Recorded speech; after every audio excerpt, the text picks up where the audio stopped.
রাজশাহী বিশ্ববিদ্যালয় কেন্দ্রীয় ছাত্র সংসদ রাকসুর সাধারণ সম্পাদক সালাউদ্দিন আম্মারের মানসিক স্বাস্থ্য মূল্যায়ন ও প্রয়োজনীয় চিকিৎসা নিশ্চিতের দাবিতে বাংলাদেশ জাতীয়তাবাদী ছাত্রদল রাজশাহী বিশ্ববিদ্যালয় শাখায় একটি গুরুত্বপূর্ণ কর্মসূচির ঘোষণা দিয়েছে। সংগঠনটির পক্ষ থেকে বিশ্ববিদ্যালয়ের উপাচার্য বরাবর স্মারকলিপি প্রদান ও মানববন্ধন আয়োজনের সিদ্ধান্ত নেওয়া হয়েছে। ছাত্রদলের দাবি, সাম্প্রতিক সময়ে ক্যাম্পাসে ঘটে যাওয়া বিভিন্ন অশোভন আচরণ ও উস্কানিমূলক পরিস্থিতি বিশ্ববিদ্যালয়ের শিক্ষাবান্ধব ও শান্তিপূর্ণ পরিবেশকে বিঘ্নিত করেছে।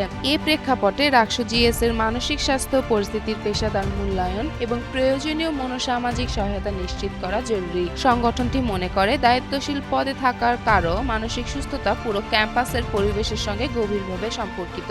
ঘোষিত কর্মসূচি অনুযায়ী আজ সোমবার দুপুর 1টায় মানববন্ধন অনুষ্ঠিত হয়েছে। এতে বিশ্ববিদ্যালয়ের প্রতিটি হল ও অনুষদের নেতাকর্মীরা উপস্থিত ছিলেন।